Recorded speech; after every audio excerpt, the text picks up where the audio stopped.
नमस्कार विद्यार्थी मित्रों। आज हम सातवां पाठ जहाँ चाह वहाँ राह ये देखेंगे। जहाँ चाह वहाँ राह का मतलब है इच्छा होने पर मार्ग मिलता है। इस पाठ की लेखिका है अनुराधा मोहिनी। तो दोस्तों, अनुराधा मोहिनी जी का जन्म 21 सितंबर 1961 नागपुर, जो कि महाराष्ट्र में है, वहाँ पर हुआ।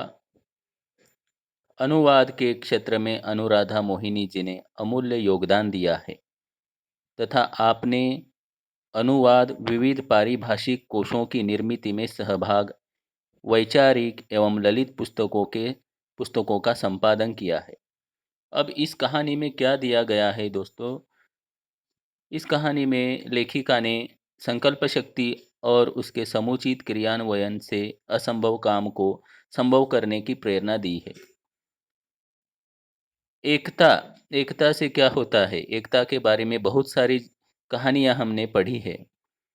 तो ऐसे ही एकता यहाँ पर ये विद्यार्थी है, यह दिखाते हैं और एक असंभव काम को संभव करके दिखाते हैं। तो चलिए हम इस पाठ के जरिए जानकारी देखते हैं।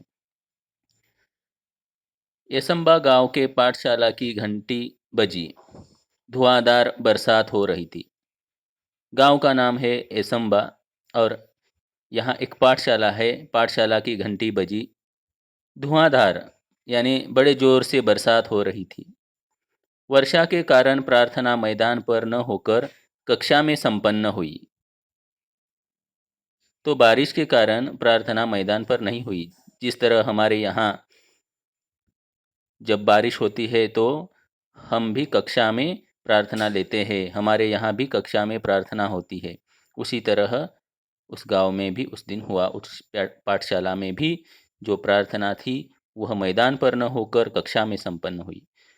उपस्थिति लेते हुए गुरुजी ने देखा कि आज कक्षा में बहुत कम विद्यार्थी है। गुरुजी ने देखा कि बहुत ही कम आज विद्यार्थी आए हैं। आज इतने विद्यार्थियों के अनुपस्थित रहने का कारण क्या है? उन्होंने जब विद्यार्थियों से पूछा कि आज इतने विद्यार्थी अनुपस्थित क्यों है, तो सबने एक स्वर में उत्तर दिया कि वही नाला गुरुजी। एक बड़ा सा नाला था और उस नाले की वजह से विद्यार्थी पाठशाला नहीं आ रहे थे। यसम्बा गांव के ठीक बीच से एक नाला बहता था। गांव की बस्ती नाले के एक तरफ थी, पाठशाला और खेत दूसरी तरफ थे।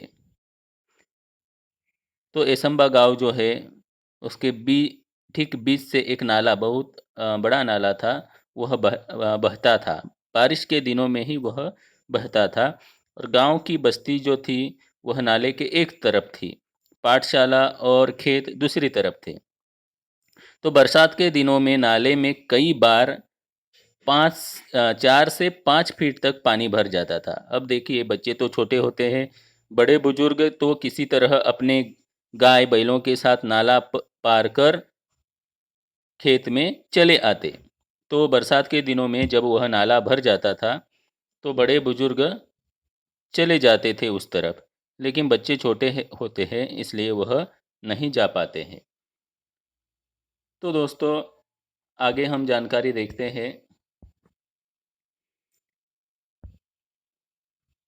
खेत में ये बड़े बुजुर्ग खेत में गाय बैलों के साथ नाला पर पार कर चले आते, किंतु पाठशाला आने के लिए नाला लांघना विद्यार्थियों के लिए संभव नहीं था। विद्यार्थियों के लिए नाला लांघना लांघना यानी पार करना, तो ये नाला पार करना विद्यार्थियों के लिए संभव नहीं था। जब जब जोरों की बारिश होती उस दिन कक्षा में विद्यार्थियों की उपस्थिति पर असर पड़ता। जब ज़्यादा बारिश होती थी तो विद्यार्थी कम आते थे पाठशाला में, तो इस तरह असर पड़ता था। असर का मतलब है परिणाम। अनेक बार विद्यार्थी पूरे सप्ताह पाठशाला नहीं जा पाते। एक एक सप्ताह तक जब बारिश होती थी तो वह जो नाला था वह भरकर बहता था, और इसकी वजह से विद्यार्थी पाठशाला नहीं जा पाते थे। और इसके चलते गांव में बरसात, नाले में भरा पानी, पाठशाला से छुट्टी, एसम की यही कहानी। तो ये एक प्रकार का गीत बन गया था, और ये गीत गांव में प्रचलित हो गया था। कौन सा गीत? गांव में बरसात, नाले में भरा पानी, पाठशाला से छुट्टी, एसम की यही कहानी। ये गीत गांव में प्रचलित हो गया था। पाठशाला में अनुपस्थिति का विद्यार्थियों की पढ़ाई पर बहुत ही बुरा प्रभाव पड़ रहा था। अच्छी श्रेणी, जो होशियार विद्यार्थी थे, अच्छी श्रेणी लाते थे, वह भी वार्षिक परीक्षा में पीछे रह जाते थे। सब परेशान थे, पर क्या करते, मार्ग असंभव था। तो दोस्तों, इस असंभव को किस तरह से संभव बनाते हैं ये विद्यार्थी, इसके बारे में हम अगली तासिका में जानकारी देखेंगे। धन्यवाद।